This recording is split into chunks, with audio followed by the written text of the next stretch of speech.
Bom?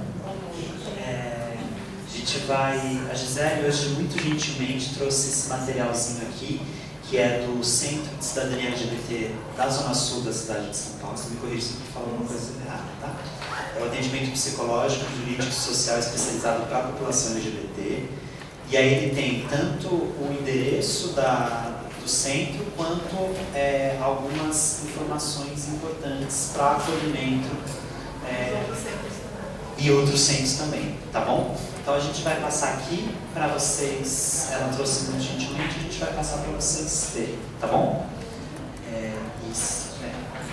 gente vai distribuir, se você quiser pegar mais de um, pode também, né? E também depois a gente deixa aqui em cima. Dito isso, hoje a gente vai retomar rapidamente um pouco a discussão da semana passada e vamos avançar, tá? Vamos começar falando um pouquinho de gênero e vamos falar depois a aula sobre sexualidade. Alguém trouxe a descrição que a gente pediu na aula retrasada? Não, não tem problema. A gente já tem algumas, duas ou três, e aí a gente vai depois. Tem pouquinho, se vocês puderem depois, a gente agradece, porque na aula sem ser a próxima, do dia 23, na aula do dia 6 e na aula do dia 13, a gente vai discutir tá bom? Só dá uma relembrada do que vocês querem.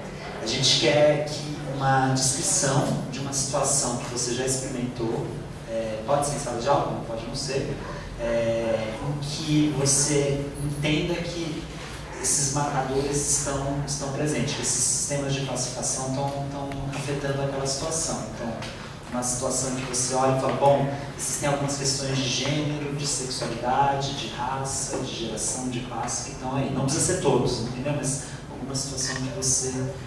uma situação de discriminação, uma situação de desigualdade, ou uma situação cotidiana que você acha que, a princípio, não tem problema nenhum, e a gente pode discutir aqui, tá bom? Vou dar um exemplo, só para tentar ficar mais claro. Na escola onde eu trabalhei, por exemplo, com pesquisa, a gente teve um aluno trans, um menino trans. E aí houve todo um envolvimento da escola porque ele queria fazer aula de educação física de sunga, por exemplo. Então, trazer casos assim, né, que a gente consegue fazer aí uma interseccionalidade dos marcadores, né, relatos desse tipo, podem ter sido lembranças desafiadoras para vocês como professores, coordenadores e diretores, ou não, uma história que vocês ouviram e a gente pode aqui discutir melhor. Acho que todo mundo tem uma história para contar, mais ou menos nesse sentido, né? Então é isso. Pode mandar por e-mail ou entregar para a gente aqui em papel. Quando a gente for apresentar, a gente não vai divulgar a assinatura do relato, a gente vai projetar aqui e discutir, tá? Bom, dito isso, a gente vai começar então retomando um pouquinho a aula passada com uma questãozinha, porque a gente ficou com duas impressões da aula passada. A primeira é que teve um tom quase um pouco evolutivo nos conceitos de gênero, como se o último conceito mais preciso fosse o da Butler, e na verdade não é exatamente isso. Os conceitos, as percepções, as conceituações de gênero, elas estão em disputa, elas não são únicas, não estão completamente aceitadas e livres de questionamento, etc. A gente vai retomar um pouquinho essa discussão. E uma outra coisa que a gente quer encerrar um pouco a aula passada, porque a gente começou com uma provocação de gênero, se a gente ensina ou não ensina gênero na escola, a gente vai sugerir algumas coisas de como o gênero está e como o gênero pode contribuir, inclusive, para a discussão do ambiente escolar, e a gente passa para a discussão da sexualidade, tá bom? Então, vamos lá. Então, esse slide aqui, ele é mais ou menos ele é grosso modo um relato de campo. Então, com a Beatriz e a Michele, que foram as duas colegas amigas com quem eu escrevi o livro que a gente discutiu um pouco na aula passada, teve uma ocasião em que a gente foi para uma escola pública, no ensino fundamental 1, e a gente presenciou uma situação que era mais ou menos a seguinte. um grupo de crianças na época de alfabetização estava brincando na sala de aula, a professora ficou um pouco angustiada porque eles estavam muito caóticos, as crianças estavam muito caóticas, falou, não, calma, vamos fazer um jogo. E aí ela falou, bom, então, aí as crianças pararam, porque a criança gosta bastante de jogo, e ela falou, então o jogo é o seguinte, eu vou dividir a lousa em duas partes, e do lado esquerdo a gente vai escrever o que é coisa de menino, e do lado direito a gente vai escrever o que é coisa de menina, tá bom? As crianças ficaram muito engajadas, falaram, tá bom, tá bom. E aí do lado esquerdo foram escritas as seguintes palavras, bola, piloto e força, e aí eu gosto de contar que o força na época apareceu com S, e aí do lado direito apareceram as palavras casa, modelo e amor. Tá? Então, essa foi uma situação que a gente presenciou e a gente já vai discutir um pouquinho dela. Anos depois, 2 anos depois, a Paula e eu estávamos numa escola pública aqui da cidade de São Paulo, na Zona Sul, e a gente fez uma atividade, mas já com o ensino fundamental, com o ensino médio. A gente chegou nessa sala e antes de começar a discussão a gente falou, gente, o que vem à cabeça de vocês quando a gente fala de menino? E aí surgiram as seguintes palavras, de homem, quer dizer, futebol, bebida, força, carro, salário maior do que mulher e machismo. E a gente perguntou o que vem à cabeça de vocês quando a gente fala homem, mulher, desculpa, ou menina. Aí vieram as seguintes palavras, maquiagem, beleza, consumismo, dona de casa, mãe que só pensa em dinheiro. Então, essas duas situações, em 2 momentos diferentes, tanto da escola, certo? Elas indicam algumas coisas. De um lado, quando aquela professora pediu para as crianças, sugeriu para as crianças, como atividade de a lousa, escrever palavras que seriam de meninas e palavras que seriam de meninos, ela está sugerindo que existem algumas atribuições específicas e ela está tendo um pequeno ensinamento de gênero para aquelas crianças, certo? E é curioso que no repertório, e um segundo ponto é que curioso que no repertório dos 2 momentos algumas coisas se mantêm.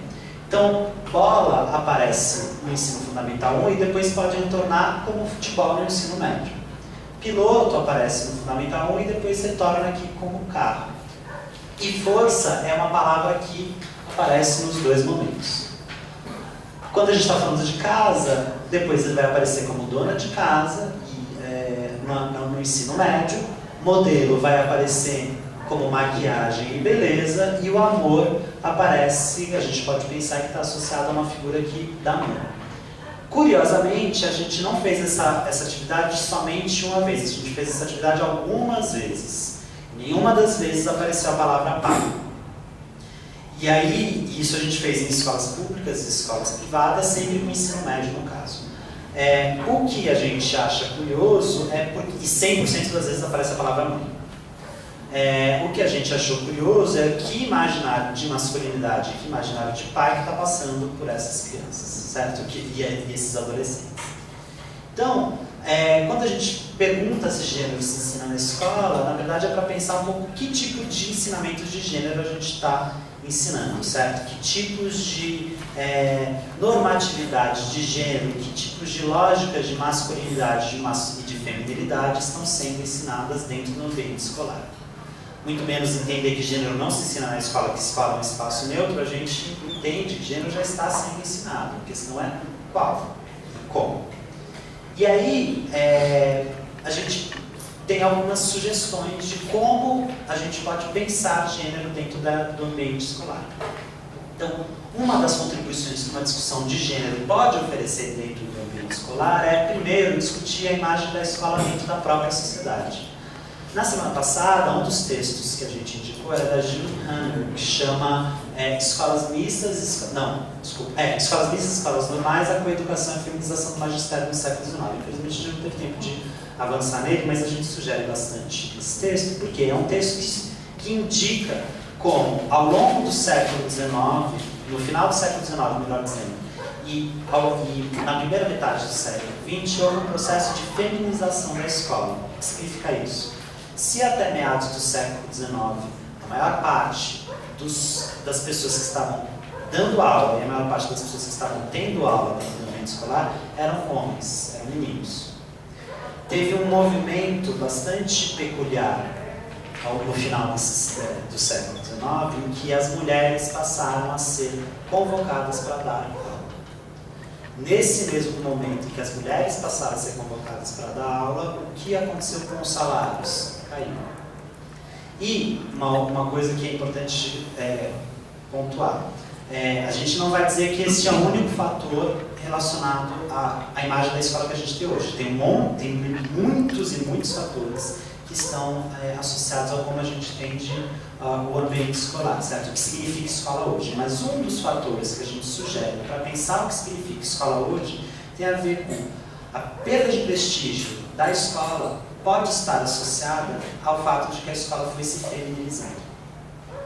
Então, quando a gente percebe que as mulheres começam a ingressar dentro do ambiente escolar e a escola passa a ser ocupada muito pelas mulheres, a gente percebe um processo de perda de prestígio da própria escola.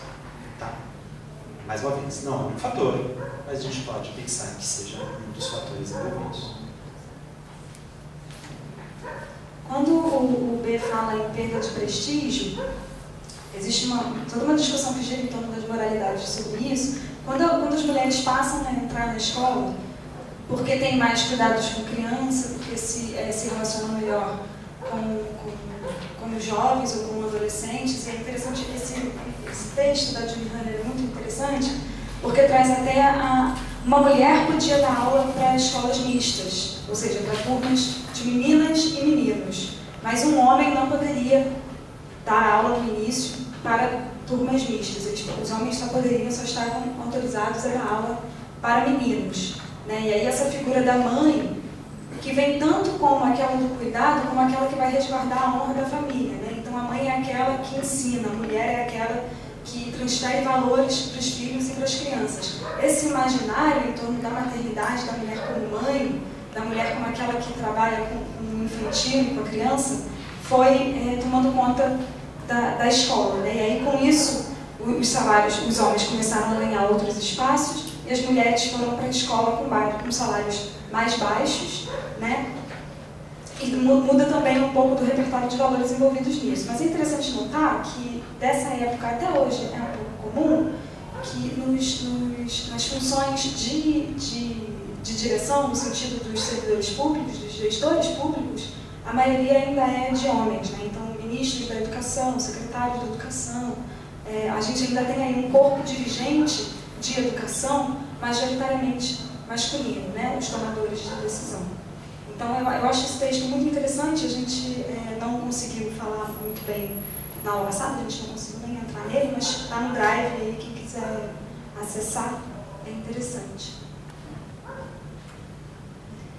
Uma outra contribuição que a discussão de gênero pode levar para a escola é repensar o conteúdo escolar. E aí o B deu um exemplo na aula passada sobre a ideia que a gente tem sobre fecundação, né? Vocês lembram?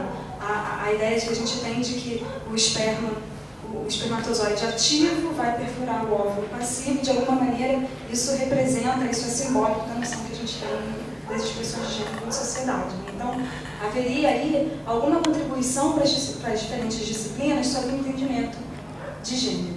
Certo? Biologia é uma delas, imagino que outras também, vocês melhor do que eu, sei professor de educação física, também tem aí uma incidência forte, né, sobre pensar gênero numa aula de educação física, por exemplo, pensar gênero numa aula de biologia, numa aula de história, a gente tem contribuições para enriquecer. Uma terceira contribuição seria discutir o processo de socialização dentro da própria escola. Então, os processos de avaliação que são subjetivos, que podem produzir relações de desigualdade entre jovens meninos e meninas. Aí o texto da Marília, a gente comentou um pouquinho no início da aula, né, sobre como a experiência dos meninos na escola, sobretudo dos meninos negros, pobres, é diferente da experiência das meninas e como isso acaba impactando avaliações, tanto de desempenho quanto de comportamento, né?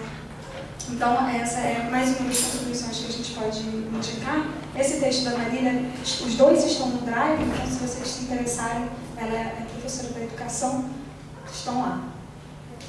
Não, só que os próprios, um dos critérios, né, que a gente às vezes mobiliza para avaliação de crianças, que é um critério vinculado ao apuro da própria caligrafia, etc. e tal, pode ser visto, socialmente falando, como um critério muito feminino, certo? E aí isso acaba tendo como consequência uma relação problemática para como os meninos vão se posicionar em relação ao próprio ambiente escolar. Bom, e a quarta contribuição, mas não menos importante, seria pensar como os processos de exclusão social que a escola reproduz podem também ser informados por questões de gênero. E aí eu acho que o exemplo mais forte que a gente tem é sobre as pessoas trans na escola, né? Então, aqui, quando a gente pensa, por exemplo, da exclusão da população LGBT dos ambientes escolares, mais intensamente dos alunos trans, a gente consegue pensar como é que as nossas normas de gênero estão orientando as experiências dos alunos na escola, né? Então, a gente pensa aí que políticas institucionais a gente pensa, por exemplo, para garantir a permanência dessas pessoas na escola, como é que a experiência dessas pessoas em termos de gênero são afetadas e afetam o cotidiano escolar, tanto em relação com os professores, com os inspetores, com os alunos, com a coordenação, com a direção. E aí a gente tem uma pesquisa da Flaxo e do MEC, de 2015, essa pesquisa, né? Foi feita uma pergunta a alunos sobre quem eles não gostariam de ter como colega de classe. Então, a Flaxo, em parceria com o MEC, desenvolveu uma pesquisa para perguntar para os alunos quem que eles não queriam como amigos dentro da sala de aula. E aí, 48,6% das meninas disseram que não queriam os bagunceiros como colegas de classe. 31,3% não queriam como colega dos meninos, não queriam como colegas de classe homossexuais, transexuais, transgêneros e travestis. Então, a gente tem aqui uma distinção de gênero também, né, que a gente pode pensar, das meninas que não querem os bagunceiros, e aí a gente consegue ter alguma intuição sobre isso, né, das meninas que sentam mais na frente, as meninas que são mais caladas, que são mais confortáveis, que participam mais, que tiram melhores notas, né, e não querem ser atrapalhadas na sua formação escolar pelos meninos bagunceiros. E os meninos, por outro lado, que não querem ser de alguma maneira contaminados por pessoas homossexuais, transexuais, transgêneros e travestis. Então há aí uma questão de masculinidade bastante interessante para a gente pensar por que é que a maioria dos meninos não quer pessoas LGBT dentro da sala de aula. E aí a gente sugere também um texto que está no drive da aula passada, que é o texto do William Siqueira Pérez, que chama Cenas de Exclusões Anunciadas, Travestis, Transsexuais, Transgêneros e a Escola Brasileira. Esse texto é um texto curto, é um artigo dele, e, enfim, eu não sei se alguém aqui já teve alguma experiência com um aluno trans na escola, mas é bastante elucidador e provocador esse texto. Então, a gente imagina que essa é a quarta e última dimensão de contribuição que a gente trouxe para expor para vocês. A gente imagina que haja outras, né? Mas a gente toma aqui essas quatro como as quatro principais contribuições da discussão de gênero e do ensinamento de gênero na escola. Como o Bernardo bem disse, a escola já ensina gênero, né? Então, quando, por exemplo, a professora lá da escola separa as meninas dos meninos, né, para brincar, para fazer alguma atividade, quando nas aulas de educação física as meninas vão jogar vôlei, os meninos vão jogar futebol, né? Quando os professores das ciências exatas de alguma maneira sugerem, e as professoras de redação e literatura sugerem que isso é coisa de menino, porque as meninas são mais aplicadas, né? Aquela coisa clássica da professora que pega o livro, o caderno da melhor menina da sala, né? Porque costuma ser uma menina que tem a letra mais bonitinha, que fez todos os exercícios, né? E aquele caderno vira o gabarito da professora, vira fonte de consulta da professora, né? Então, de alguma maneira, a escola já ensina gênero quando faz esse tipo de... Até pelo uniforme escolar, né? Eu fiz pesquisa numa escola, no momento em que eu estava lá trabalhando, uma das reivindicações dos alunos pelo Grêmio era a abolição do uniforme binário, né?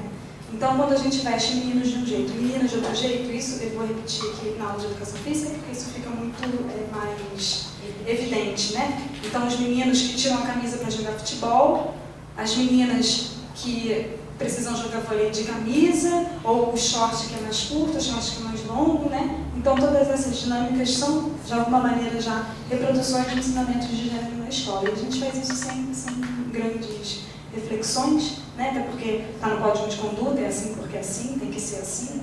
Então, a gente parte do pressuposto de que gênero já é ensinado na escola, e aí a gente pensa aqui como é que a gente pode sofisticar um pouco as ideias que a gente tem sobre isso, para tentar transformar a escola num terreno comum e igual para todos os alunos. Certo? Bom, aí a gente entra na aula de hoje, sexualidade entra aí como o segundo marcador específico que a gente está trabalhando, né? A gente começou na primeira aula uma discussão mais geral sobre os marcadores sociais da diferença. Na segunda aula a gente pensou em interseccionalidade, né? Ou seja, como que esses marcadores sociais da diferença se intersectam nas experiências dos indivíduos. Na terceira aula a gente falou mais sobre gênero na escola e hoje a gente vai falar mais sobre sexualidade. Eu acho que a maioria das pessoas estavam na aula passada e a diferença entre gênero e sexualidade está um pouco clara para todo mundo. A gente vai seguir com distinções mais aprofundadas ao longo dessa aula, inclusive, mas hoje é uma aula dedicada a pensar a sexualidade. Então, a sexualidade como um conceito dotado de historicidade, orientando comportamentos, práticas e políticas.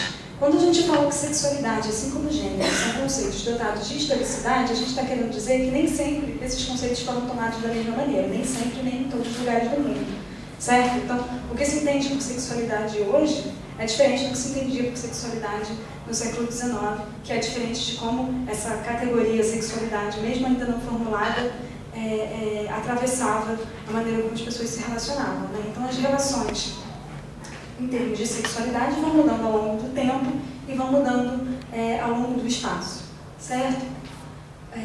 Por uma postura crítica em relação aos processos de naturalização da diferença sexual na educação. Então, hoje a gente vai desafiar um pouquinho essas perspectivas naturalizantes da diferença sexual, né? Como é que a heterossexualidade tornou-se isso que é tomado como um normal, como um natural, como uma regra, certo?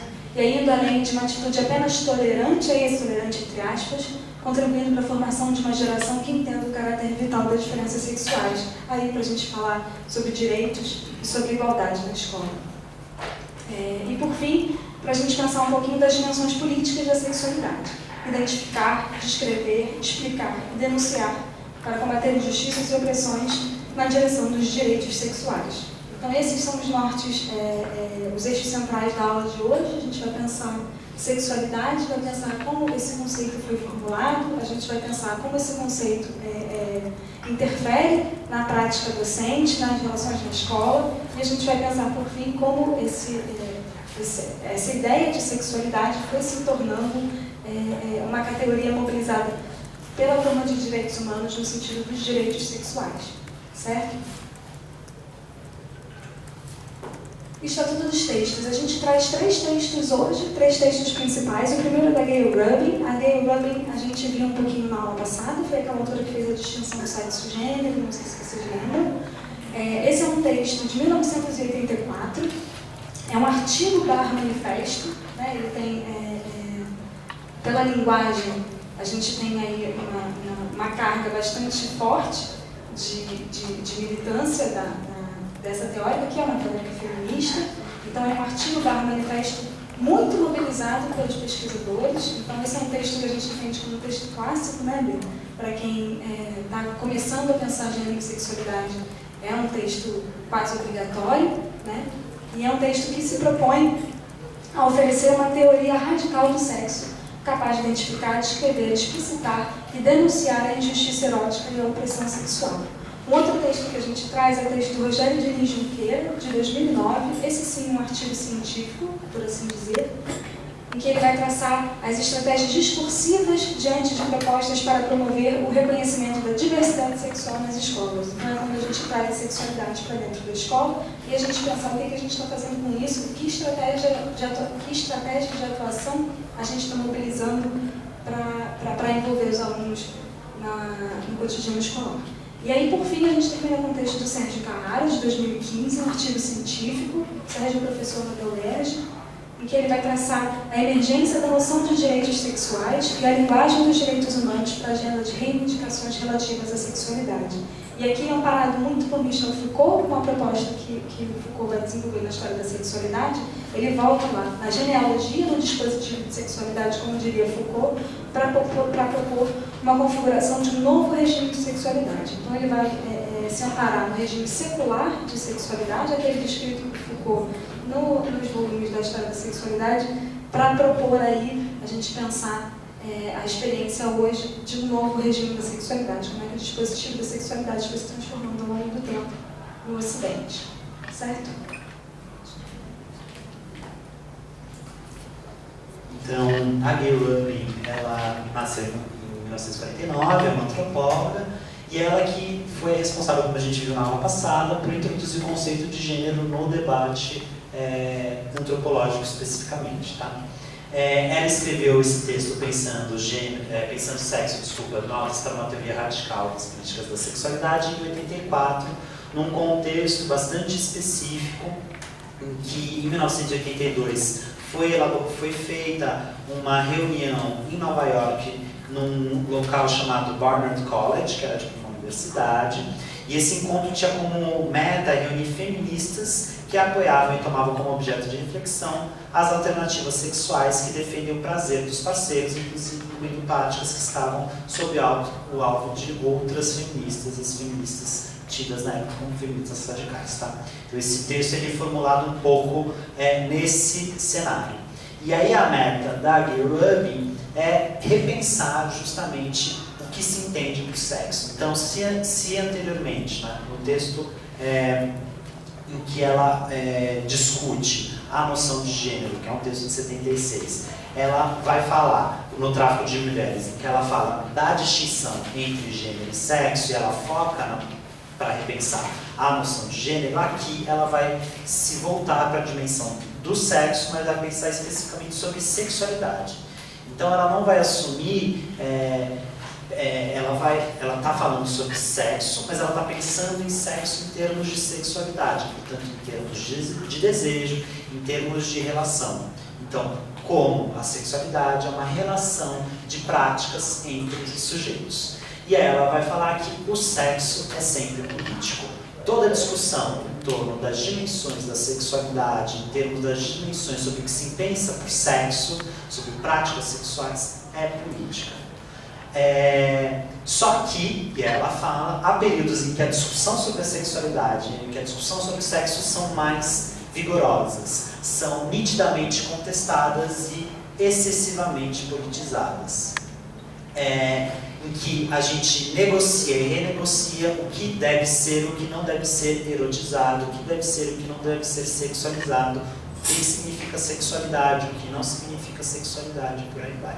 Então, ela vai justamente partir para discutir essa dimensão, porque ela entende, ela está lá em 1982, o texto publicado em 84, pensando que na década de 80 estava ocorrendo nos Estados Unidos uma grande discussão em termos da sexualidade e discutindo muito o que era um sexo permitido, um sexo bom, um sexo mau e por aí vai. Tá? Bom, aí ela divide, qualquer mera semelhança ao Brasil em 2017 talvez não seja mera coincidência. Então ela organiza o texto em algumas partes, tá? A primeira parte são essas guerras sexuais, que é o diagnóstico do momento, e aí as partes subsequentes, tá? A gente não vamos falar sobre todas especificamente, até porque é um texto bastante longo, ele tem cerca de 50, 60 páginas, a gente vai pegar os eixos principais. Então, na primeira parte, que é uma parte importante, em que ela vai discutir a noção de guerras sexuais. Ela identifica, ao longo da história dos Estados Unidos, sobretudo, porque ela está pensando lá, 3 momentos em que a discussão da sexualidade foi tomada como extremamente importante e estava em pauta no debate político. Então, 1880, 1950 e 1980. Então, em 1850, ela identifica uma discussão bastante grande do que ela está chamando de guerras sexuais. Então, no fim do século XIX, na Inglaterra e nos Estados Unidos, Haviam campanhas educacionais e políticas promovendo a castidade, o combate à prostituição e desestimulando a masturbação, especialmente sobre os jovens. Então foram criadas leis, foram criadas políticas públicas, foram criadas discussões na imprensa para falar sobre justamente essas dimensões. Isso ganhava um certo teor bastante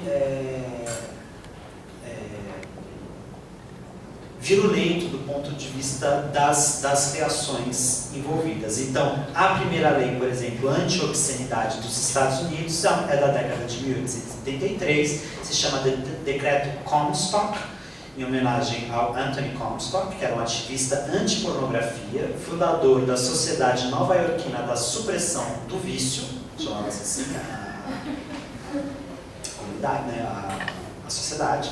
E essa norma, essa lei, esse decreto, tornou crime federal a produção, propaganda, venda, possessão, envio por correio ou importação de livros ou fotografias consideradas obscenas. E o que se considerava obscena, mais uma vez é importante dizer, estava em disputa. Tudo bem? Na década de 50, há uma nova retomada da discussão sobre o que significa sexualidade, um outro momento de intenso debate político, envolvendo políticos, imprensa, sociedade civil e etc. A grande discussão não era a prostituição ou a masturbação, como era o caso de 1880, que estava todo mundo tentando criar normas contra prostitutas, contra a masturbação, contra qualquer tipo de pornografia. Na década de 50, o grande problema são, grosso modo, os homossexuais. Essas pessoas terríveis que estão aí para acabar com o mundo, né, no caso. Na época, na década de 50, os homossexuais, teve um termo que foi criado no período que homossexual passou, quer dizer, o termo ofensor sexual passou a ser sinônimo de homossexual. Então, o que significa um ofensor sexual? Uma pessoa que está ofendendo a normatividade da sexualidade, certo? Homossexuais eram costumeiramente associados como molestadores infantis, portanto pedófilos, certo? Então, a associação direta de homossexualismo na época, certo? É importante deixar o ismo bastante grifado, porque o termo ismo pressupõe uma doença, certo? Que nem quando a gente fala de alcoolismo, sonambulismo, etc. O termo ismo, então, estava em voga. Hoje em dia a gente não fala mais em homossexualismo, a gente fala de homossexualidade, porque tem a ver com uma condição das pessoas e não com uma doença. Então, todos os homossexuais eram vistos como potenciais ofensores e potenciais pedófilos, certo? Então, a grande discussão era em torno disso. E aí foram criadas algumas leis justamente para isso, em que, por exemplo, uma lei criada no estado da Virgínia, se não me engano, enquadrou que toda a comunidade erótica homossexual deveria ser destruída, não deveria estar relacionada, então qualquer tipo de bar ou estabelecimento, etc., deveria ser fechado. Tudo bem? E aí, na década de 80, a Gay veio falar, bem, nós estamos vivenciando um terceiro momento de grande efusão em relação à sexualidade.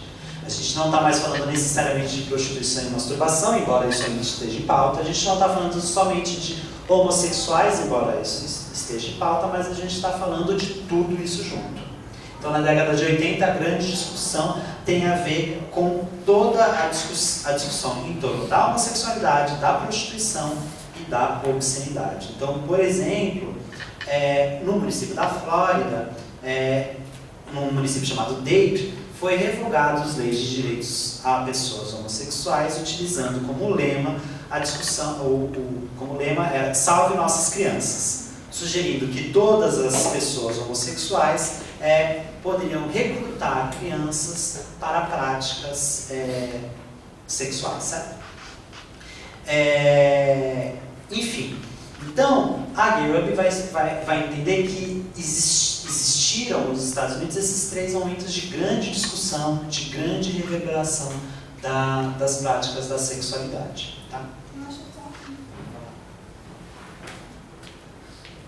Eu acho interessante dizer, talvez haja alguma coincidência com o período que a gente vive hoje também, a Gay Rubin menciona em um momento do texto que antes da década de 1980, nos anos 60 e 70, nos Estados Unidos, houve um momento do que ela chama de liberação sexual, né? Então era um momento de contracultura, era aquele momento de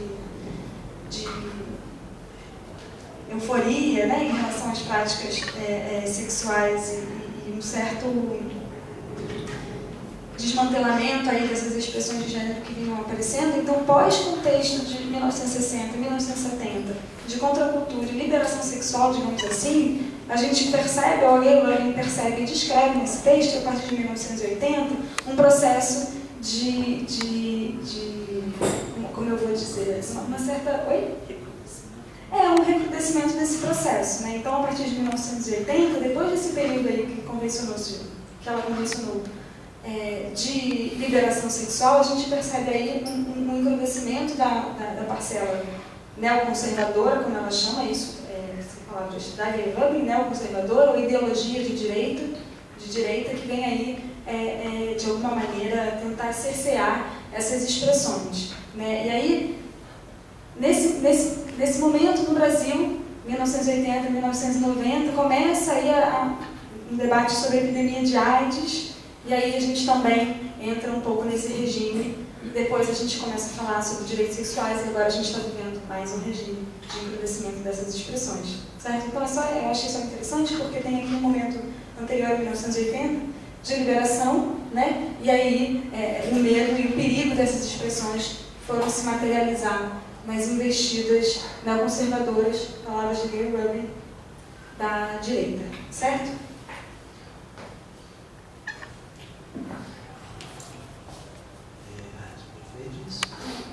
Então, o que ela fala é que nesses 3 momentos emerge um movimento extensivo, que é o que a Pano está comentando aqui, de comprimir as fronteiras do comportamento sexual aceitável. Então, todos os comportamentos sexuais têm que ser comprimidos em alguns comportamentos bastante restritivos, e grupos contrários à educação sexual, à homossexualidade, à pornografia, ao aborto, ao sexo antes do casamento, passaram a se deslocar do que seria mais ou menos periférico do debate político, porque supostamente por algum tempo o que era central do debate político era economia, guerra, alimentação, saúde, educação, e esses assuntos que a princípio, ou que no senso comum se consideram como assuntos mais periféricos, passam a ser o centro do debate político e passam a pautar toda a discussão política. E você divide o que se entende por progressista ou não progressista,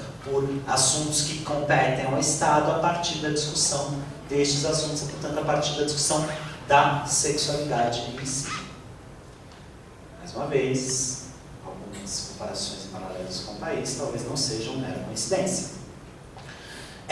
Bom, aí na segunda parte, a Gay Rubin vai falar que é importante, portanto, feito o diagnóstico, é importante analisar o que se entende por sexualidade e repensar os conceitos que estão envolvidos nesses termos. Então, a empreitada dela é 1. Forjar algumas ferramentas conceituais. 2. Produzir descrições a respeito das relações e das práticas da sexualidade.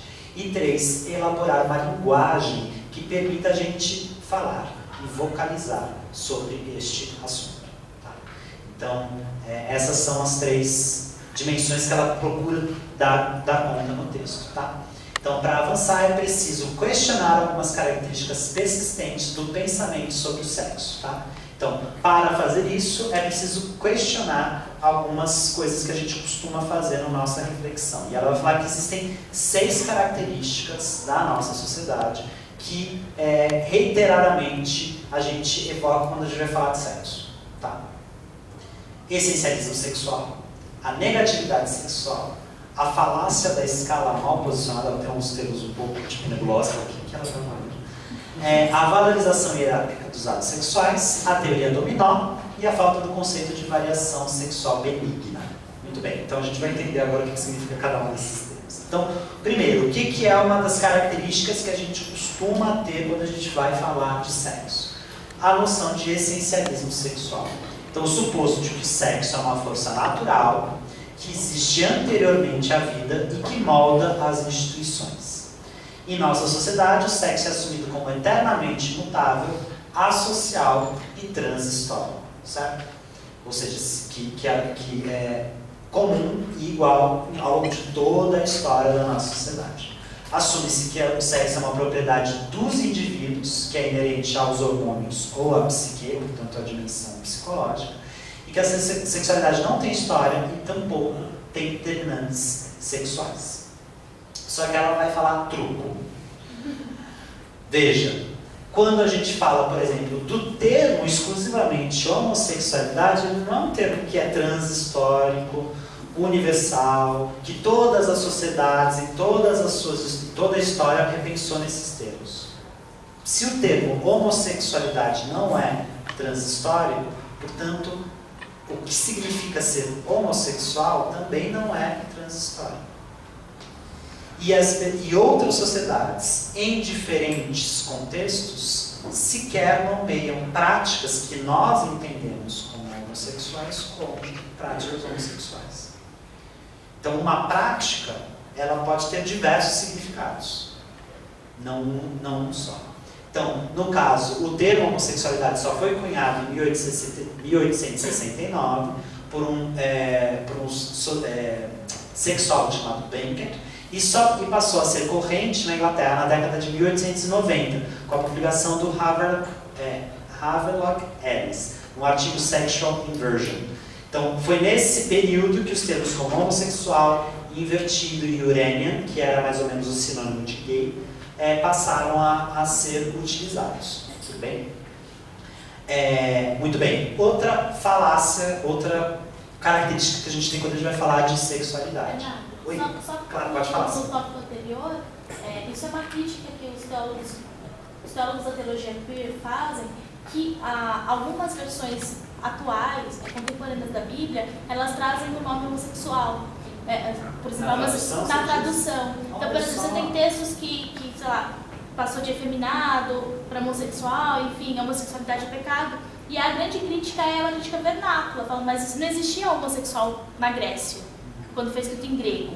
Então, não existia isso em hebraico. Né? E às vezes tem alguns textos, principalmente de Levítico, que é o mais atacado, eram textos voltados para os levitas, que eram, como eu posso dizer, eles eram sacerdotes. Né? Porque os levíticos diz direito a levitas, que eram sacerdotes. Então era mais ou menos como a gente compara com o padre. Não é porque o padre não pode transar, que ninguém mais pode transar.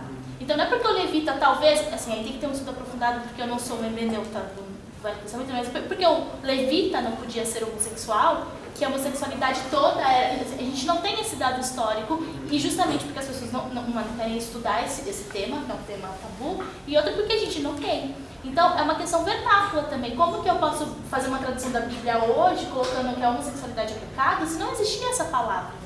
Na época que ela foi escrita. Na época que ela foi escrita, então a gente está adequando a nossa realidade, a gente está adequando a nossa língua, a gente está tentando contemporânea, deixando a Bíblia contemporânea. Aí você fala, pô, tudo bem, estamos deixando a Bíblia contemporânea, mas e o marcador histórico e a organização, e o marcador sociológico dessa tradução, né? Enfim, para quem quiser, tem um seminário, que é do Seminário Luterano em São Leopoldo, que tem o André Muskov, acho que é o nome dele, eu não sei. E ele escreve sobre teologia queer, é super interessante. Legal, porque é muito curioso, né? A gente assume que a tradução da Bíblia é uma coisa quase universal, sem dimensão política, né? E na verdade ela é... disputa, né? É uma disputa, né?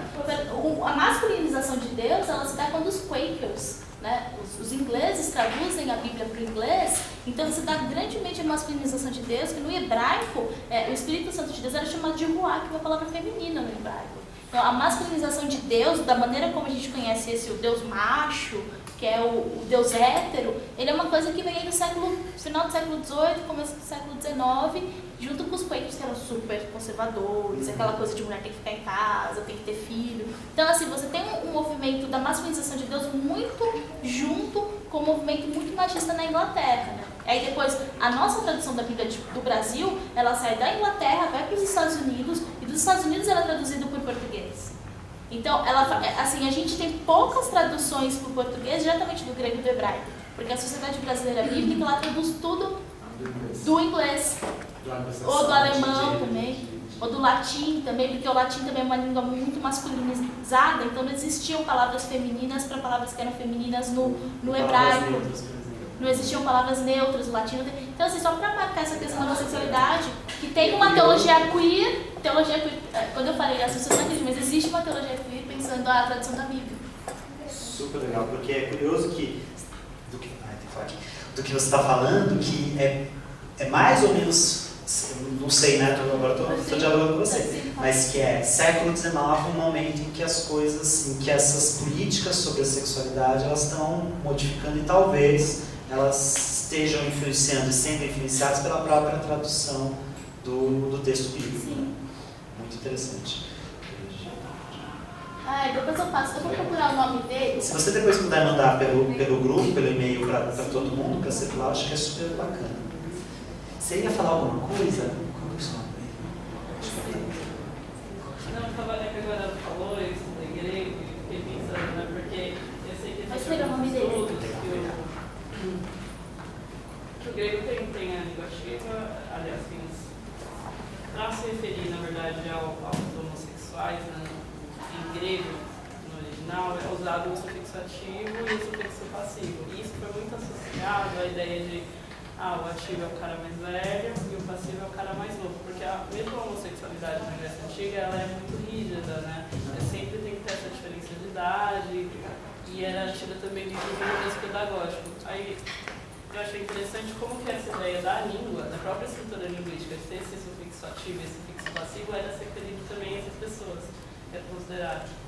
Eu vi isso sobre isso, achei interessante. Sim. Curioso porque a língua informa a gente. Sim, né? exatamente. As palavras que a gente usa, elas têm uma potencialidade imaginativa e do que a gente consegue discursivamente que é muito grande, né? Super legal. Sempre para se referir a esse menino mais novo, teoricamente na Grécia Antiga seria o passivo, para ser aceito aquele tipo de relação, ele é referido como sufixo passivo, em grego mesmo. Então é interessante como isso mimetiza, a língua parece mimetizar essa relação. Obrigado. Qual é o seu nome mesmo? É Juliana. Juliana. Ai, gente, desculpa, tá, gente? Eu vou ficar pedindo desculpa para vocês para sempre. Minha memória.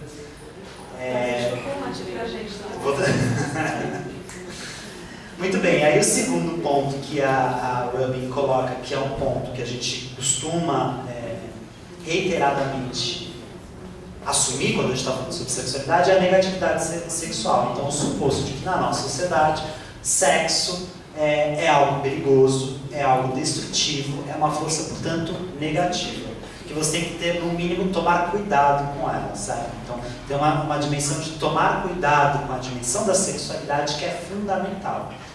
E aí a Simone pode nos ajudar nesse sentido, mas a Rubin vai falar que na tradição cristã que segue Paulo, sustenta-se que o sexo é inerentemente pecaminoso. A Rubin está de acordo? Está tudo certo com ela? Né?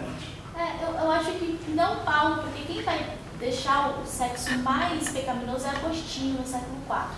Que ele vai fazer o quê? Ele vai fazer uma ligação do pecado original à libido. Então, isso dá E ele fala, o homem, quando está numa relação sexual, ele está menos humano. Então, como se o sexo rebaixasse a condição humana. Mas Paulo, por outro lado, ele fala assim, bom, se vocês têm tantos desejos sexuais, é melhor que casem. O ideal seria não casar. Então, para o Paulo, a pessoa que serve a Deus de maneira dedicada e correta e se dedica totalmente a Deus, não casaria. Porque a relação amorosa e também o sexo tomaria um tempo que deveria ser dedicado a Deus. Então, ele coloca o casamento numa condição não adequada, digamos. Para vocês serem um bom cristão, um bom servo de Deus, era melhor não casar. Mas já que vocês têm tantos desejos sexuais, é melhor que casem. É essa passagem que tem no Novo Testamento. Esse é o argumento dele. Muito bem. Tudo bem até aí? Então tem uma lógica de culpa aí, né? Certo? A terceira ponto que a Rubin vai falar é a falácia da escala mal posicionada, ou seja, ela vai comentar o seguinte: Diante da diversidade das experiências humanas, os seres humanos são absolutamente diversos. Alguns atos sexuais são sobrecarregados com excesso de significado. Então, alguns atos, como por exemplo, a prática de sexo anal, é tomado como extremamente significativo. E pequenas diferenças de valor ou de comportamento são experimentados como ameaças a valores, ameaças à sociedade, ameaças à própria estrutura do Estado, em última instância, certo? E algumas outras diferenças, ou algumas outras práticas não são dotadas de tamanha significância, certo? E ela vai falar, ela faz um paralelo que eu acho bastante curioso, que ela coloca assim, bom, a fome que a gente tem é uma necessidade fisiológica, certo? Só que a fome não justifica ou não explica a diversidade da experiência, a diversidade cultural das práticas culinárias que nós temos no nosso mundo, no nosso país, certo? Então o fato de que a gente tenha fome não explica a nossa diversidade. Ela está fazendo esse paralelo pensando assim, o fato de que a gente tem desejo não explica necessariamente a diversidade das práticas da sexualidade, tudo bem? E ela também comenta em alguma medida que essa diversidade das práticas culinárias não leva necessariamente ao ódio, à ansiedade. Então, se uma pessoa está comendo, por exemplo, um biscoito Globo, isso não significa que eu vou odiar a pessoa porque está comendo um biscoito Globo. Eu não vou odiar uma pessoa porque ela come feijoada e eu não como feijoada, e por aí vai, certo? Alguém que come yakisoba, bolacha é muito gostoso. Então, é um paralelo simples, mas na tentativa de evidenciar que algumas práticas que são socialmente diferentes, que são culturalmente variadas, não implicam necessariamente em ódio, em práticas ativas de destruição do outro ou de censura do outro. Tudo bem? Então, o caso das práticas alimentares é nesse sentido.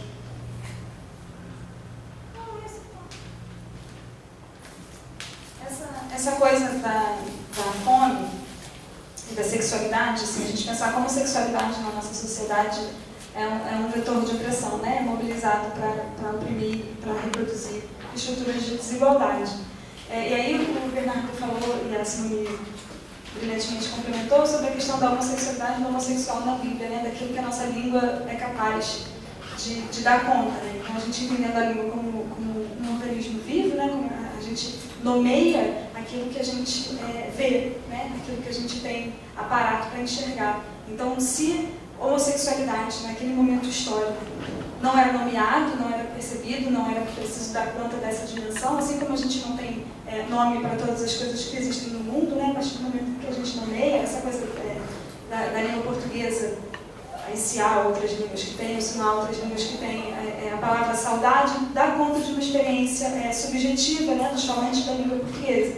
Então, a invenção das nomeações de uma maneira geral, e aqui especialmente da categoria homossexual ou homossexualidade, dá conta da experiência subjetiva dos indivíduos também, né, que operam a língua como vivem, né, e tomando isso como também a língua como um organismo vivo e dinâmico, né? Então aqui, nós, na nossa sociedade, não reproduzimos ódio ou desigualdade a partir dos gostos, das opções culinárias das pessoas. Essa não é uma questão, isso não é algo que importe, né? Mas para outras sociedades pode ser, assim como a prática sexual ou homossexual em outras sociedades não tem nome, não ganha nome, porque não ganha significado cultural como em outras sociedades.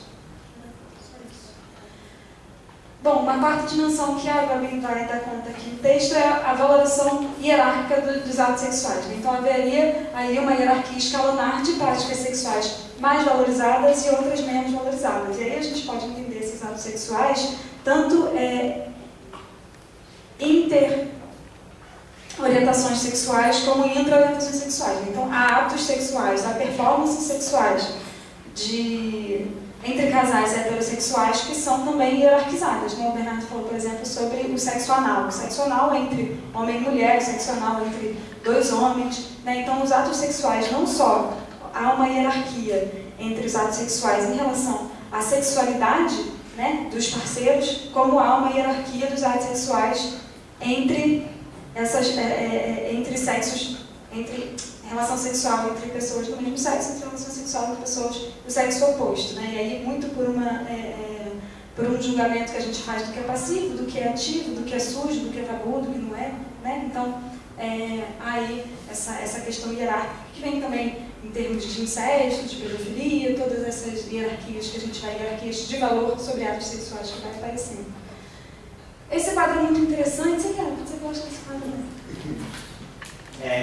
Eu gosto muito de tabelas e gráficos.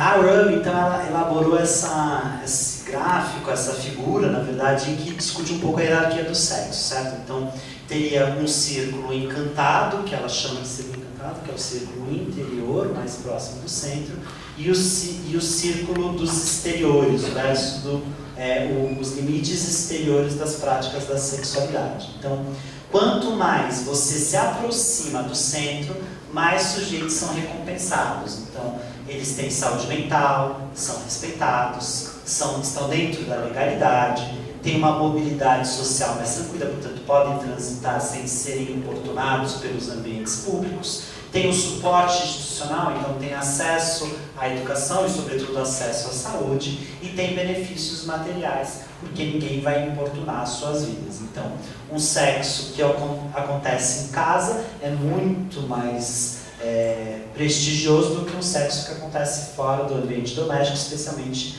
em espaços públicos. Um sexo sem pornografia é melhor do que um sexo com pornografia. Um sexo apenas com os corpos humanos é melhor do que um sexo com objetos manufaturados.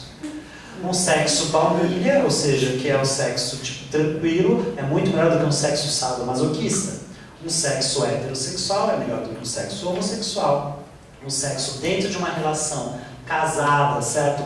Sob a proteção ou a autorização da igreja é melhor do que um sexo que está fora desse espaço, portanto esse sexo pecaminoso. Um sexo monogâmico é melhor do que um sexo promíscuo. Um sexo procriativo, visando a procriação, é melhor do que um sexo não procriativo, somente visando o hedonismo ao próprio prazer. Um sexo livre é melhor do que um sexo por dinheiro. Um sexo em casal é melhor do que um sexo sozinho ou em grupo. E um sexo em uma relação afetivo-sexual é melhor do que um sexo casual. E um sexo na mesma geração é melhor do que um cruzamento de gerações. Tudo bem? Quanto mais você se afasta do círculo encantado, mais os sujeitos são classificados como mentalmente doentes, têm má reputação, são criminosos, têm uma mobilidade social e física restritiva, portanto a sua circulação dentro do espaço público pode ser cerceada, tem a perda de suporte institucional muitas vezes porque de acesso à saúde, de acesso a hospitais, de acesso ao próprio mundo jurídico, etc. E sofre sanções econômicas por consequência de todos esses atos. Tudo bem? Então, essa figura indica um pouco uma certa normativa sexual que a gente experimenta no dia a dia, que a Rubin fala que estava bastante imperativa ali na década de 80. Depois a gente vai ver que isso tem algumas modificações, mas vamos lembrar que isso daqui é a década de 80, tá? Para a gente também não deshistoricizar o próprio texto dela. E aí, ela vai falar também da teoria do domínio do perigo sexual. Então, ela vai falar que além dessa figura do sexo mais próximo do círculo encantado, do sexo mais periférico, existe uma ideia de contaminação. Então, existem algumas linhas que ordenam as práticas da sexualidade que impedem o caos social, certo? Então, qualquer prática para além do que significa bom sexo pode contaminar os indivíduos, tudo bem? Então, a linha seria mais ou menos essa, certo? Para o eixo da esquerda seria o melhor sexo, ou o sexo bom, e para cá, para o eixo da direita, seria o pior sexo, ou o sexo ruim. Então, o bom sexo é o sexo normal, natural, saudável e seguro, que é o quê? Heterossexual, casado, monogâmico, reprodutivo em casa. Se você fizer qualquer coisa que não seja exatamente isso, opa, caiu, contaminou, foi para algum lugar, que seria mais ou menos essa área essa área meio nebulosa no meio, em que você tem casais heterossexuais não casados, heterossexuais que são promíscuos, você tem a masturbação, você tem um relacionamento de longo prazo, ou casais lésbicos e gays, você tem as lésbicas e os homens gays do bar, e os homens gays promíscuos na sauna ou no parque. Bem, então, quanto mais vindo para cá, mais você vai caindo dentro dessa hierarquia, mais você vai ficando contaminado. Onde você está completamente contaminado, certo? Que é o mau sexo, é o sexo anormal, não natural, doentio, pecaminoso. São as pessoas que fazem sexo com travestis, transexuais, as pessoas que gostam de fetiche, sadomasoquistas, porque fazem sexo, pessoas que fazem sexo por dinheiro, e cruzamento de gerações. Tudo bem? Então, do bom sexo ao mau sexo, a gente tem algumas lógicas de contaminação, tudo bem? E aí, por fim, a Ruby vai falar da falta do conceito de variação sexual benigna. E aqui ela está um pouco inspirada na discussão da própria biologia, tá? Então ela faz mais ou menos um paralelo com argumentos da área biológica, certo?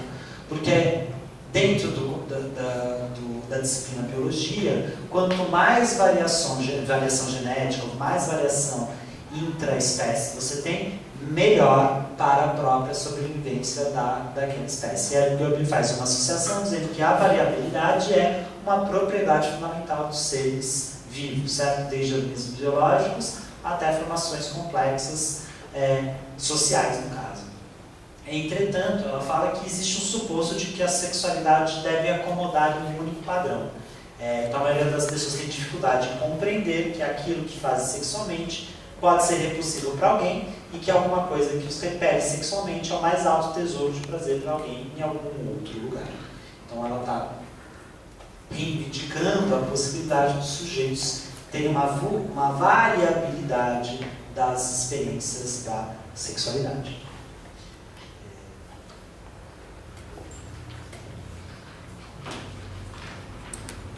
Bom, aí a Goebel segue o texto nessa terceira parte, falando um pouco sobre as transformações sexuais, né? E aí ela está interessada em evidenciar a diversidade de experiências a respeito da sexualidade em diferentes grupos, né? E aí ela dá um exemplo do comportamento homossexual que está presente em grupos humanos, mas em diversas sociedades e épocas de maneiras diferentes, né? Então, a homossexualidade que pode ser ou recompensada ou punida, a homossexualidade que pode ser necessária ou proibida, a homossexualidade que pode ser temporária ou para toda a vida. Essa parte do texto das transformações sexuais tem muito a ver com aquilo que a gente chama da categoria sexualidade como uma categoria dotada de historicidade, né? Como as diferentes interpretações que a gente faz em relação à sexualidade podem mudar ao longo do tempo e ao longo do espaço. E aqui ela dá outro exemplo na Nova Guiné, por exemplo, onde práticas que consideramos homossexuais são consideradas exclusivamente atividades masculinas, os desempenhos são baseados na idade e os parceiros são determinados por status de parentesco. Então, essa divisão binária que a gente faz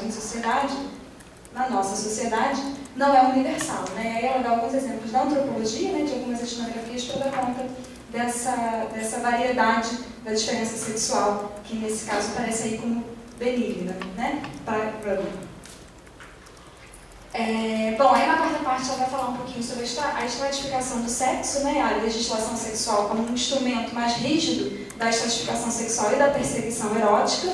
O Estado intervém no comportamento sexual em um nível que não seria tolerado em outras áreas da vida social, né? Então, o sexo e a sexualidade passam a ser interesse do Estado, passam a ser interesse público, né? Então, o sexo como a prática da relação sexual e o sexo como sexualidade passam a ser interesses do Estado, interesses de regulação do Estado para garantir essa normalidade ou aquele centro do círculo encantado ali, que é o que a gente convenciona chamar de heteronormatividade, né?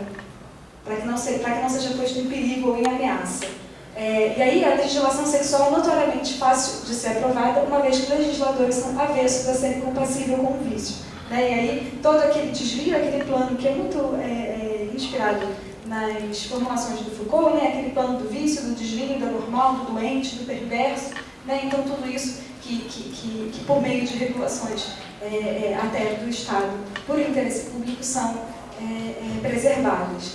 E aí, no período descrito por Rubin, portanto, o consentimento adulto não havia ganhado o estatuto de autorização legal. O Estado previa penalidades criminais severas para a sodomia consensual, para o adultério, para a sedução e incesto adulto. Dessa forma, a sodomia homossexual é ilegal em alguns estados. E aí ela está se referindo ao contexto norte-americano, né? Então há aí algumas diferenças que ela vai traçando, que ela vai descrevendo ao longo do texto para diferentes estados, como cada estado regula de maneira diferente o regime, o dispositivo da sexualidade, certo? Então, só um exemplo, neste período, na década de 80, no estado da Geórgia, por exemplo, aconteceu a seguinte situação. Um homem tinha sido notificado por uma multa de trânsito naquela semana, então, agora eu esqueci o nome dele, depois eu falo para vocês na volta do intervalo. Ele tinha sido notificado por uma multa de trânsito, não compareceu. E aí um policial foi até a casa dele para justamente notificá-lo lá, você recebeu uma multa de trânsito, precisa até o Detran lá do estado da Geórgia, beleza. O policial chegou na casa do rapaz e lá nos Estados Unidos às vezes não trancam a porta. E aí ele chegou, bateu na porta, a porta abriu, aquela coisa clássica de filme estranho. E aí ele foi entrando, porque as pessoas não têm de respeito, né? E ele foi entrando na casa e pegou justamente esse senhor que tinha cometido a infração de trânsito, praticando sexo oral em um outro rapaz. Curiosamente, no estado da Geórgia, a prática de sexo oral era uma prática punida, passível de punição. Então, o rapaz foi intimado pelo policial e depois foi condenado a pagar uma multa e foi preso já exatamente por conta disso. Na época, a Suprema Corte dos Estados Unidos, que é como se fosse o Supremo Tribunal Federal deles, endossou a legislação da Geórgia e o cara, de fato, foi punido por conta disso. Se tornou um caso exemplar para a comunidade LGBT de que ela não estava protegida em termos da legislação, em termos de relação com o judiciário dos próprios Estados Unidos. Então, o que essa história, esse caso verídico nos indica? Que é uma ação do Estado interferindo diretamente na prática dos indivíduos e no cotidiano dos indivíduos, nos seus desejos, etc.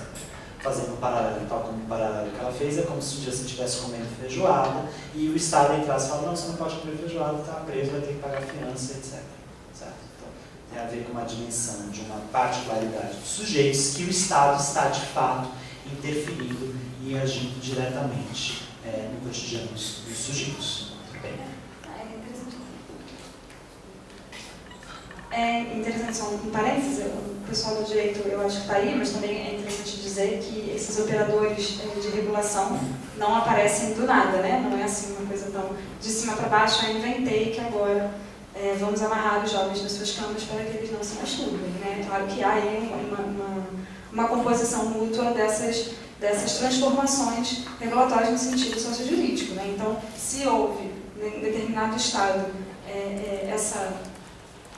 se chegou-se à conclusão de que era muito grave, né, a prática do sexo oral, essa não necessariamente ou não comumente é uma invenção completamente arbitrária, autoritária, fora da realidade dos legisladores, né? Então havia aí alguma materialidade no sentido das relações sociais que amparou e que levou ao entendimento de que essa era uma prática inaceitável, né? E aí, para se chegar a certo consenso sobre isso, foi preciso aí algum tempo de elucidação sobre isso, né? Então, a gente não está aqui querendo dizer que algum legislador tirou da cabeça e inventou que agora não pode, né? Havia aí alguma materialidade nas relações para que isso se configurasse como lei, como punição, certo? Da mesma maneira como acontece até hoje em dia, né? Então, assédio sexual hoje no Brasil é crime, né? Então, é concebido por lei que isso, ao longo do tempo, foi se tornando inaceitável determinada prática. Isso vira lei, né? Não é necessariamente ou absolutamente uma invenção tão louca na cabeça de alguém. Aí na quinta parte ela se dedica aos conflitos sexuais, né? Quando ela vai falar sobre as batalhas sobre definições, avaliações, arranjos, privilégios e custos do comportamento sexual na luta política, né? E aí, lembrando que ela entende o sexo como sempre político, a guerra para definições legais, a guerra de território e fronteira, e aí ela lança nome de um conceito do Jeffrey Wicks, que são os pânicos morais, né? E aí a gente tem no texto do Carraro, eu acho que a gente vai falar ainda melhor sobre isso, né? Como o regime das moralidades, muito ainda informados por uma tradição cristã, são capazes de configurar uma sensação de pânico, de terror, de contaminação, de contágio, né? E enfim, qualquer aproximação com 2017 não é mais resistente sobre isso. Bom, então, os pânicos morais, isso veio ali influenciado por Jeffrey Wicks, são um momento político do sexo em que atitudes difusas são canalizadas em ação política e, a partir disso, realizam-se em mudança social. E aí, algumas consequências, como a população-alvo é afetada, ou a população de homossexuais, travestis, de prostitutas. A sociedade toda é afetada também devido a mudanças sociais e legais, né? Então, há aí um espraiamento dos efeitos dessa regulação de poder, né? Não só sobre a população afetada diretamente, como seria o caso da Geórgia dos homossexuais ou dos praticantes de sexo oral, mas também das outras pessoas, né? E para os pânicos morais, as consequências raramente aliviam o problema, então não há uma garantia definitiva de solução para esse problema, né? Tomam a pré-existente estrutura discursiva em que se inventam vítimas para justificar o tratamento dos vícios como crimes, né? E aí, determinados vícios, em um contexto norte-americano, que em alguns estados serão piores ou mais brandos do que outros, né? Para justificar um sistema de regulação tão variado.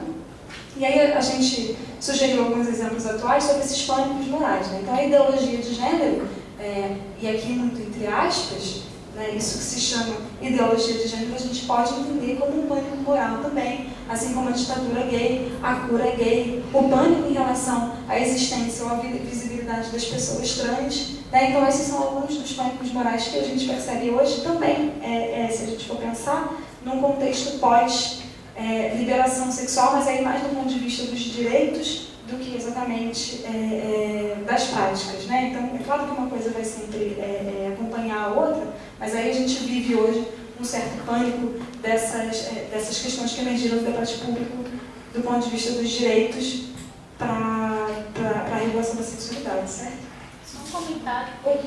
Acho que cabe nessa ideia de pânico moral que agora, essa semana em Fortaleza, um centro de reabilitação social de semi-internato. Então, os jovens eles dormiam no centro e durante o dia iam trabalhar, estudavam, enfim, voltavam para dormir e nos finais de semana eles iam para casa. E era um centro, eu tenho um colega que trabalhava, que ele tinha até uma referência de ser um lugar que tinha algum êxito na ressocialização desses jovens. E entrou alguns líderes eram duas espécies de gangues, eu não sei, opostas, e alguns jovens, 6 desses jovens, eram de um local, de um bairro, e aí os líderes de outro bairro, que eram contrários, entraram e mataram 4 desses jovens, sequestraram 2 e depois devolveram 2. Então é uma briga entre criminosos, enfim, de tráfico, essas coisas. E a comunidade começou a comemorar. E inclusive falando, não, eles não são criminosos, eles são eles são heróis, eles mataram esses bandidos, o bandido bom é bandido morto. Só que assim, as pessoas só viram, mataram o jovem, porque a mídia também, mas eram criminosos matando criminosos, aí passaram a chamar esses caras que mataram os meninos de heróis. Né? Então, como essa ideia de justiça, de vingança, na verdade, de justiça, ela faz com que as pessoas, elas mudem quem é o tipo de herói dela a todo tempo. Se esse cara, ele atingiu uma pessoa que é o meu alvo, no que eu acho, do que eu quero me vingar, e aí eu fiquei bastante assustada porque foi assim, eram jovens que estavam num processo já positivo de ressocialização, porque eles estavam saindo. Então eles iam trabalhar, voltavam, iam para a escola, voltavam, de final de semana ficavam. Então assim, eram jovens que estavam assim, bem sucedidos na ressocialização, que foram mortos por uma rixa entre criminosos. Não sei se eles eram parentes de alguém, enfim, a gente não sabe como era a história direito. Mas eu fiquei bastante assustada porque uma sociedade comemorar, bandidos entrarem num centro educativo e matarem jovens. Isso é muito doentio, né? Eu acho que entra um pouco nessa ideia de pânico moral, talvez. Sim, aqui a gente está falando de pânico moral sobre sexualidade, né? Mas esse ponto que você chamou a atenção até elucida o que a gente estava falando antes, né? Como as relações sociais legitimam certas regulações ou aprovam ou orientam determinadas condutas, né? Pela via do Estado. Se tivessem sido policiais militares, se tivessem matado, enfim, seriam heróis também. Então, de alguma maneira, a gente percebe, não necessariamente esse é um dado tão do nosso tempo, né? Porque coisas assim acontecem ao longo da história, né? Então, algumas pesquisas recentes indicam que, por exemplo, a cada 2 horas, 5 jovens negros são mortos. Então, só no nosso período de aula aqui, a gente tem mais de 5 jovens negros mortos, né? Então, de alguma maneira, esse discurso que pune, né, antes, e aquela história do bandido bom, bandido morto, do que é incontornável, do marginal, né, do que deve ser eliminado, do que deve ser morto e apagado, de alguma maneira orienta aí algumas dessas regulações, né? Então, algumas práticas que a gente percebe nos Estados Unidos nessa época, certamente também foram informadas por pensamentos desse tipo, né? Isso que a gente chama, é muito doentio, não sei o que, pra gente. Isso que seria do âmbito do doentio, né? Então, isso também vai legitimar pânicos morais e essa retroalimentação, né? Essa composição recíproca entre o que a sociedade materializa e o Estado concretiza, endossa, né? Por via da legislação, da punição, da polícia.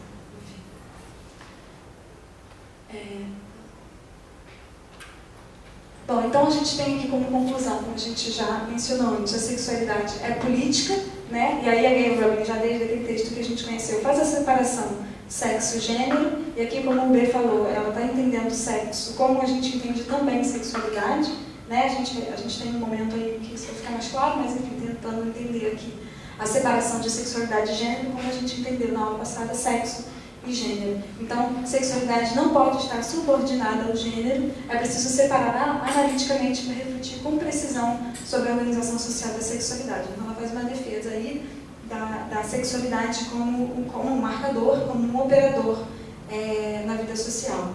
Então, tomando o sexo como um vetor de opressão, né, e aí o sistema de opressão sexual corta transversalmente outros modos de desigualdade social, isso é muito interessante, separando indivíduos em grupos de acordo com suas próprias dinâmicas, né? Então, por exemplo, não é reduzível ou entendido em termos de classe, raça, etnicidade ou gênero apenas. É necessário também tomar o sistema de opressão sexual como um sistema transversal que possui dinâmicas próprias, né? Então, não só chama atenção, e aqui eu estou chamando de interseccionalidade, né? De marcadores nessa época, esse não era um conceito ainda tão difundido.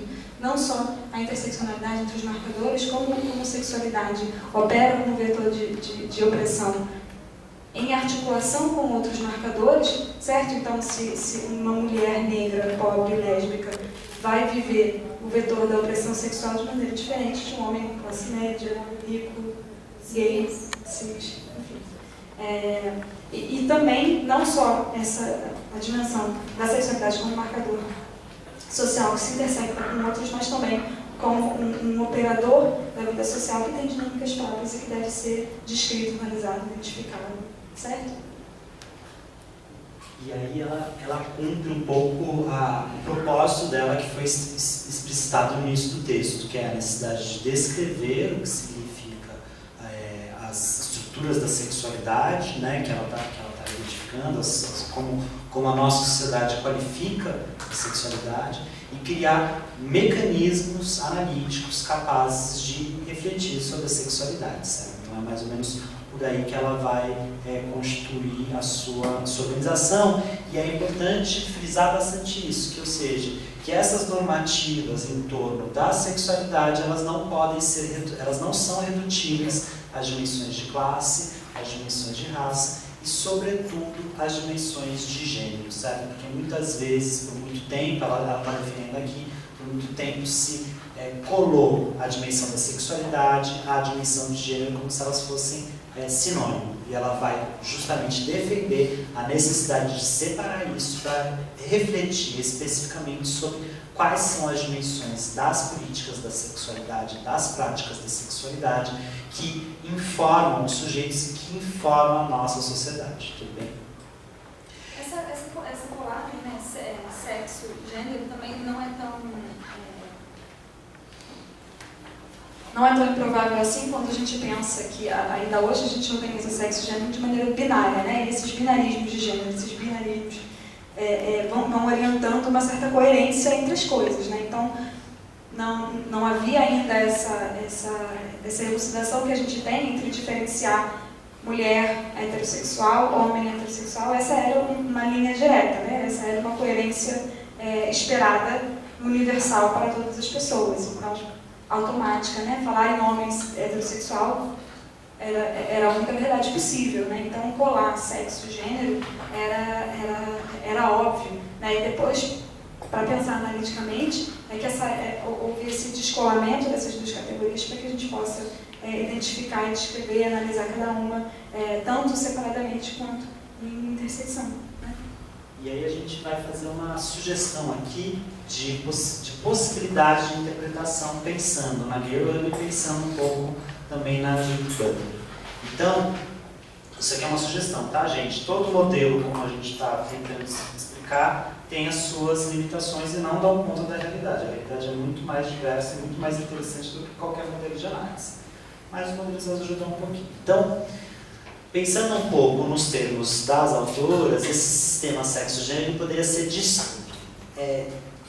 descolado e pensado em 5 vetores, tudo bem? O primeiro vetor é o sexo designado ao nascer, certo? Quando um bebê nasce, designa-se um sexo para aquele bebê de acordo com a sua genitália, certo? Então, um bebê que nasce com uma vagina designado do sexo feminino, um bebê que nasce com um pênis é designado do sexo masculino, tudo bem? Isso não está colado necessariamente à identidade de gênero do bebê, certo? Então, uma coisa é sexo designado ao nascer, a outra coisa é a identidade de gênero de um sujeito, certo? Então, o que significa identidade de gênero?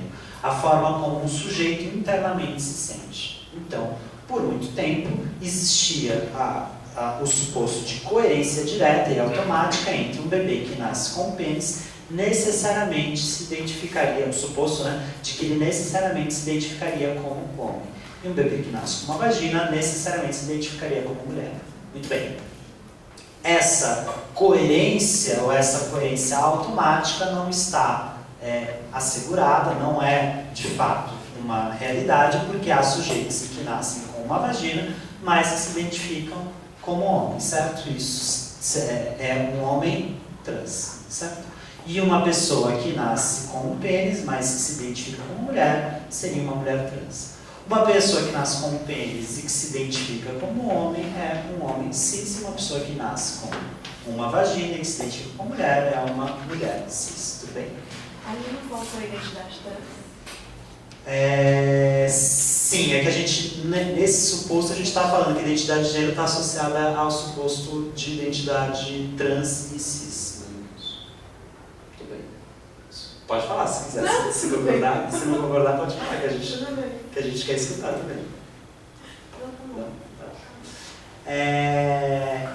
Bom, dentro desse suposto de coerência de sexo e identidade, uma outra dimensão está associada ao desejo afetivo sexual. Então, o desejo afetivo sexual não está colado necessariamente à identidade. Então, uma pessoa pode ter desejo afetivo sexual, está vinculada porque você se atrai sexualmente, certo? Então, uma pessoa pode nascer com uma vagina, se identificar como mulher e ter desejo atrativo afetivo sexual por pessoas que se identificam como homens. No caso, essa será uma mulher cis heterossexual. Tudo bem? Se porventura essa pessoa que nasceu com uma vagina se identifica como mulher e sente desejo afetivo atração por pessoas que se identificam como mulher, ela é uma mulher cis lésbica, certo? Ou homossexual, num grosso. Tudo bem? É importante dizer que uma parte das análises entende que O desejo afetivo sexual não está colado ao sexo designado a nascer. O desejo afetivo sexual está relacionado à identidade de gênero que os sujeitos possuem. Então, uma pessoa que nasce com uma vagina, por exemplo, se identifica como homem, é um homem trans, tudo bem? Este homem trans, se ele sentir desejo ou atração por pessoas que se identificam como mulher, ele é um homem trans heterossexual. Embora ele tenha nascido com uma vagina, isso não está relacionado ao seu desejo afetivo sexual. Tudo bem? Então, esse homem trans não é um homem trans lésbico, por exemplo, que seria um contrassenso. Okay? Uma outra dimensão que está associada, geralmente está vinculada à identidade de gênero, está associada à expressão de gênero. A expressão de gênero, costumeiramente, a gente costuma entender que a expressão de gênero está colada à identidade de gênero. Entretanto, os sujeitos são variados na forma como se expressam. Então, uma pessoa pode nascer, por exemplo, com um pênis, se identificar como homem, mas se expressar de maneira masculina, se expressar de maneira andrógena ou se expressar de maneira feminina. Isso não está necessariamente colado tão pouco à sua identidade e tão pouco ao seu desejo afetivo sexual. Está relacionado, claro, mas não está colado. Então, um sujeito pode nascer com um pênis, se identificar como homem, se expressar de maneira feminina e ser heterossexual. O sujeito pode nascer com um pênis, se identificar como homem, se expressar de maneira masculina e ser homossexual. Então, as formas de expressão, e é claro, as formas de expressão estão inseridas dentro de um contexto, dentro de uma história.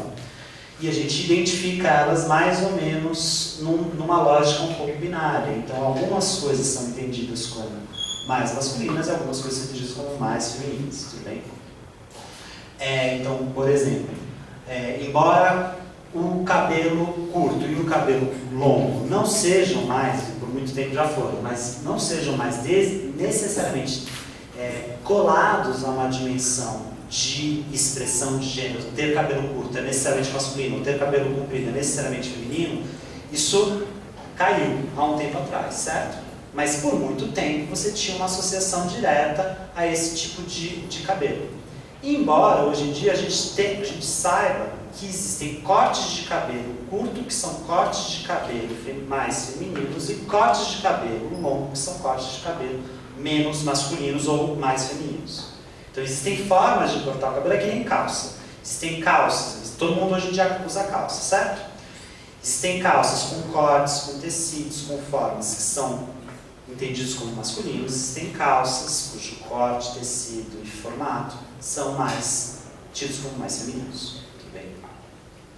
E por último, uma dimensão da afetividade que não está necessariamente colada ao desejo, mas está relacionada ao desejo, que está vinculada à dimensão de demonstração de afeto, e não necessariamente de prática da sexualidade.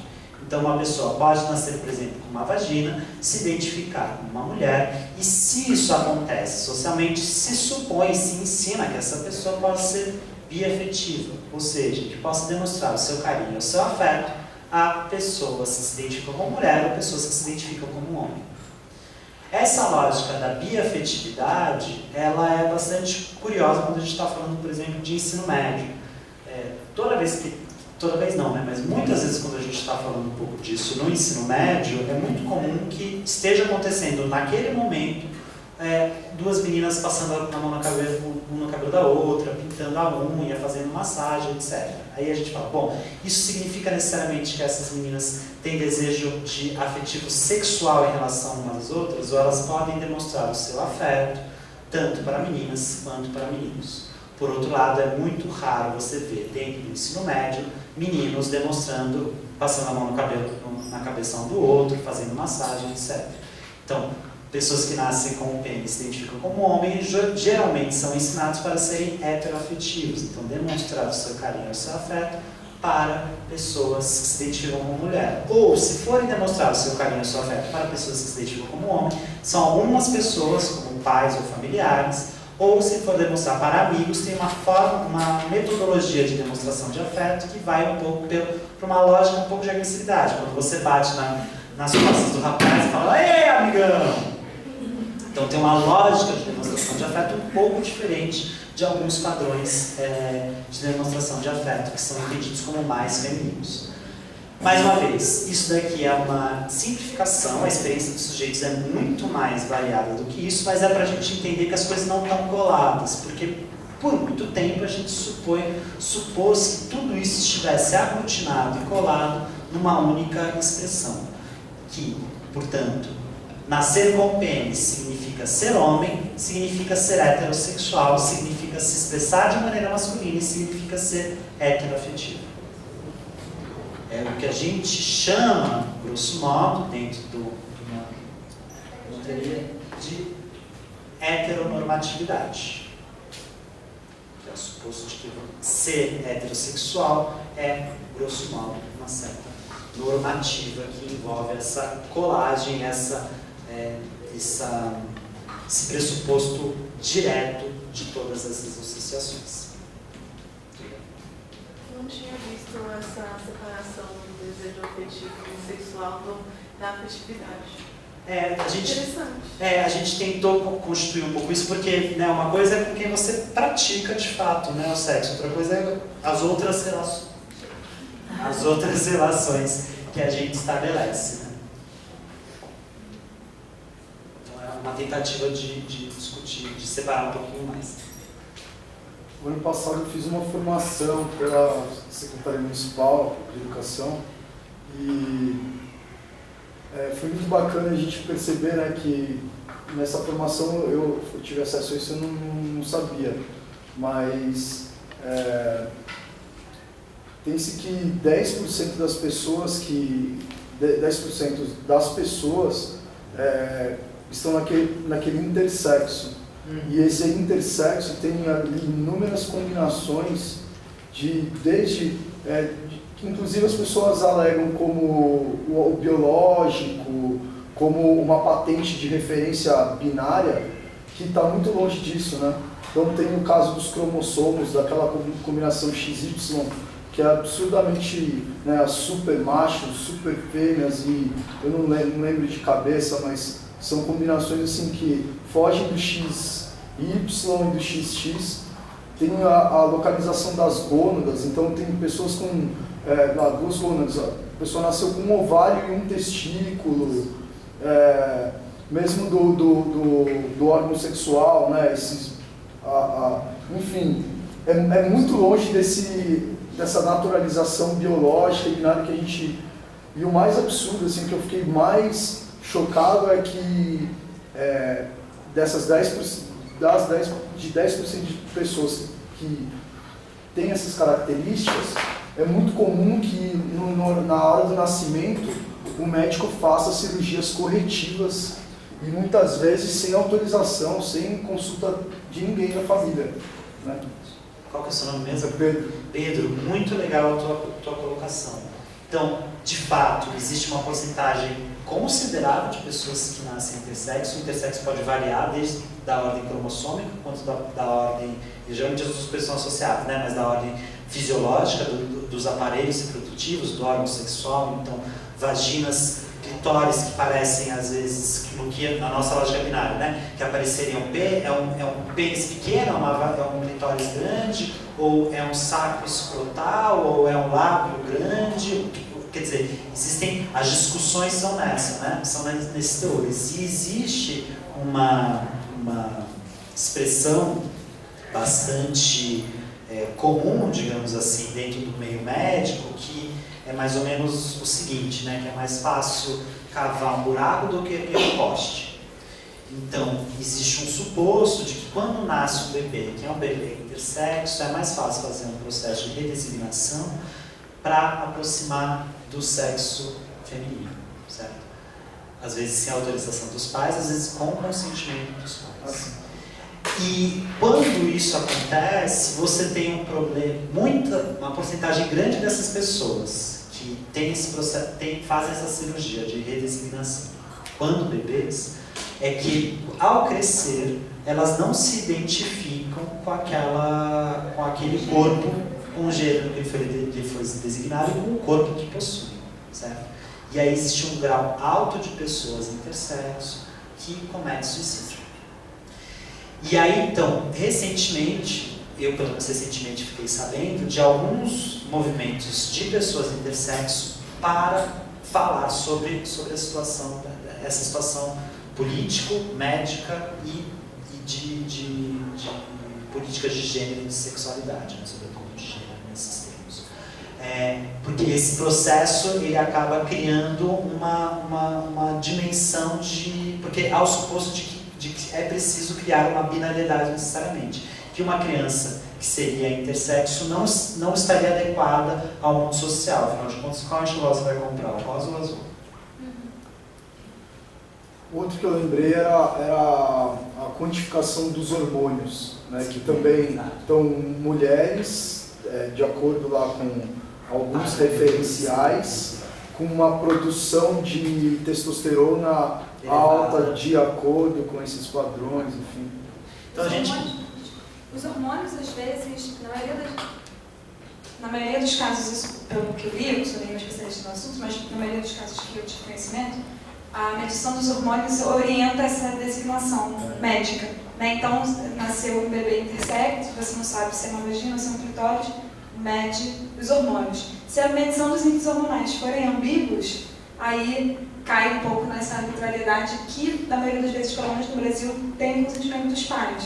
Né? E aí tem toda uma luta para que deixe para se fazer, para que essa pessoa, quando tem 18 anos, ou enfim, algum grau de consentimento, para que ela possa escolher. E aí até os 18 anos, há aí uma reivindicação de que seja dosada alguma dose hormonal para que se, por exemplo, se constranja o crescimento de glândulas mamárias ou de barba, né, para que essa pessoa, esse adolescente, quando chegar aos 18 anos, possa tomar uma decisão.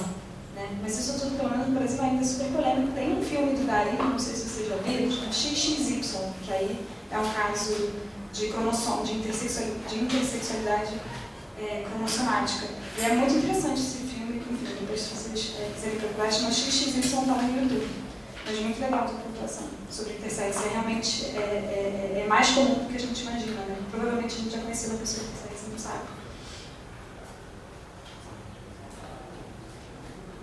Eu acho que a gente pode fazer um intervalo, né? 10 minutinhos de intervalo e a gente volta.